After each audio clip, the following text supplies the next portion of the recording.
think it's that text of Matthew 23 needs to be put in context, and the reason why our Lord is telling his disciples, call no man father, because you only have one Father in heaven, is because within that context of his speaking this, he was really looking at the rabbis, the leaders of the church at that point in time, who, like you're saying, are in a sense heirs of this patriarchy of Abraham, Jacob, and all these guys from the Old Testament.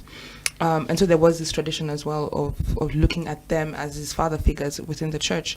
But Christ sees that the rabbis are actually being too demanding on the people, are, have a very low say-do ratio, doing one thing or saying one thing and doing another.